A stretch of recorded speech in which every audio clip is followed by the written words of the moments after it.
Hola, amados, sean bienvenidos a Palabras de Vida Eterna en este jueves 11 de septiembre, 23º del tiempo ordinario. Pidámosle al Espíritu que venga a nosotros y nos llene de su presencia, de su gracia, de su claridad y de su luz. Ven, Espíritu Santo, colma nuestros corazones con tu presencia y permite que nuestra vida, traspasada por la gracia de la palabra, se abra a tu acción maravillosa para que sea permeada por tu amor y por tu unción. Lo pedimos a ti que vives y reinas por los siglos de los siglos. Amén. Detengámonos ahora en el Evangelio de Lucas, en el capítulo 6, en los versículos del 27 al 38. En cambio a vosotros, los que me escucháis, os digo, amad a vuestros enemigos, haced el bien a los que os odian, bendecid a los que os maldicen, orad por los que os calumnian. Al que te pegue en una mejilla, preséntale la otra. Al que te quite la capa, no le impidas que tome también la túnica. A quien te pide, dale. Al que se lleve lo tuyo, no se lo reclames. Tratad a los demás como queréis que ellos os traten, pues si amáis a los que os aman, ¿qué mérito tenéis? También los pecadores aman a los que los aman. Y si hacéis bien solo a los que os hacen bien, ¿qué mérito tenéis? También los pecadores hacen lo mismo. Y si prestáis a aquellos de los que esperáis cobrar, ¿qué mérito tenéis? También los pecadores prestan a otros pecadores con intención de cobrárselo. Por el contrario, amad a vuestros enemigos, haced el bien y prestad sin esperar nada. Será grande vuestra recompensa y seréis hijos del Altísimo, porque Él es bueno con los malvados y desagradecidos. Sed misericordiosos como vuestro Padre es misericordioso. No juzguéis y no seréis juzgados. No condenéis y no seréis condenados. Perdonad y seréis perdonados. Dad y se os dará. Os verterán una medida generosa, colmada, remecida, rebosante, pues con la medida con que midiereis, se os medirá a vosotros. Palabra del Señor. Gloria a ti, Señor Jesús. Esta es una continuación paradójica, fuerte, de estas bienaventuranzas y de estos ayes que habíamos escuchado ayer.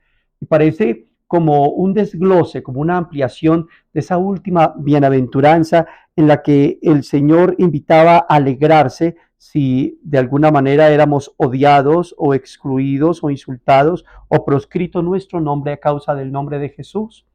Hoy esa realidad como que se convierte en una praxis cristiana a través de estas indicaciones de Jesús.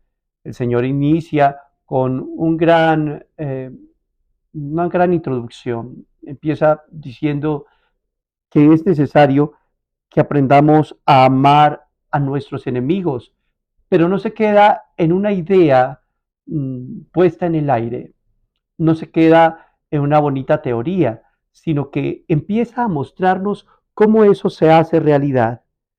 Empieza a hablarnos de quien nos maldice, de quien nos calumnia, de quien nos pega, de quien nos quita, de quien nos roba.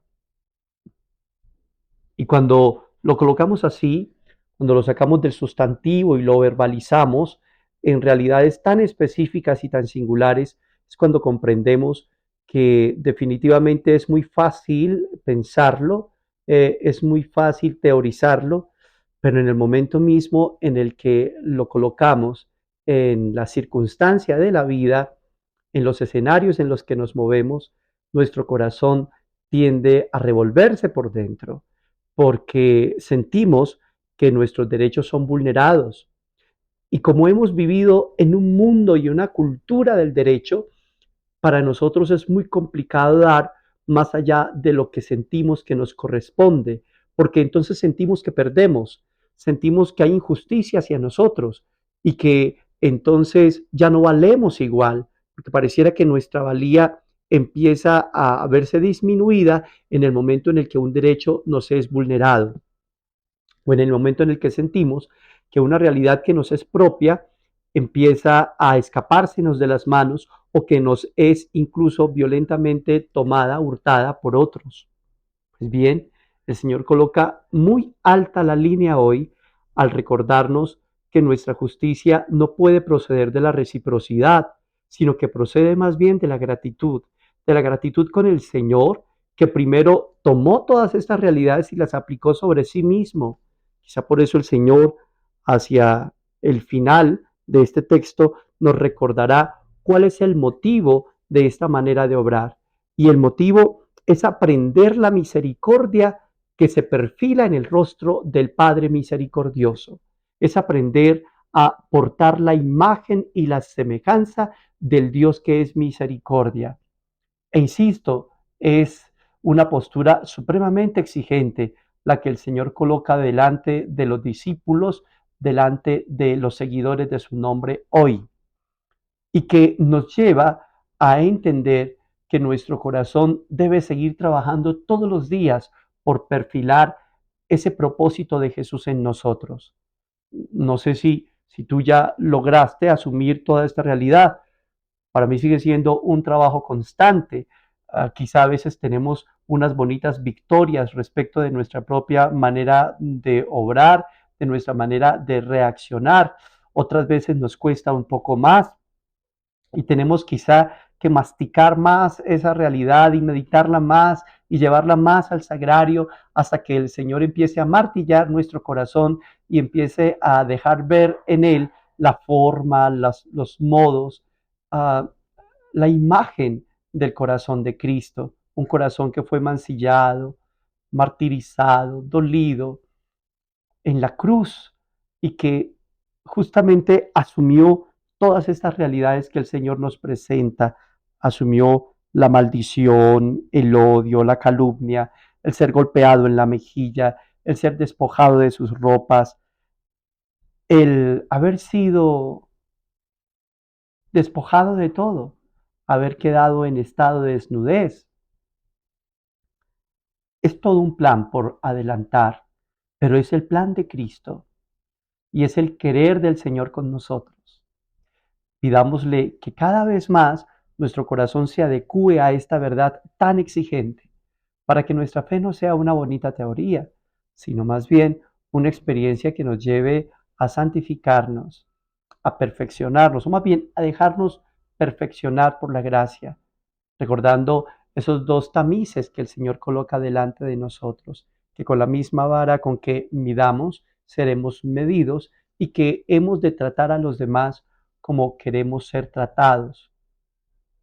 Que el Señor nos otorgue ese nivel de empatía, de comprensión, de mirada generosa, para que nos quitemos del centro, para que le pongamos a Él, porque ni siquiera es nuestro prójimo el que tiene que estar en el centro, es el Señor, para que visualizando a Jesucristo en el prójimo, podamos actuar con Él no según nuestro querer, no según lo que el prójimo merezca, sino de acuerdo a las acciones que quisiéramos emprender con Jesús, que ha sido tan profundamente amoroso con nosotros y que nos ha rescatado cuando nadie pagaba por nosotros el rescate, cuando no valíamos nada, cuando no éramos reconocidos en forma alguna. Que el Señor nos permita pagar amor con amor, para que se haga cada vez más verdad lo que dice el Padre nuestro, que podamos ser perdonados como nosotros nos hemos animado a perdonar. Te invito para que este sea tu trabajo hoy, tu faena, soportar, como dice una de las obras de misericordia, las debilidades, las imperfecciones de los demás con alegría, con paz, con perdón, con empatía, para que así en tu corazón el Señor empiece a hacer nuevas todas las cosas.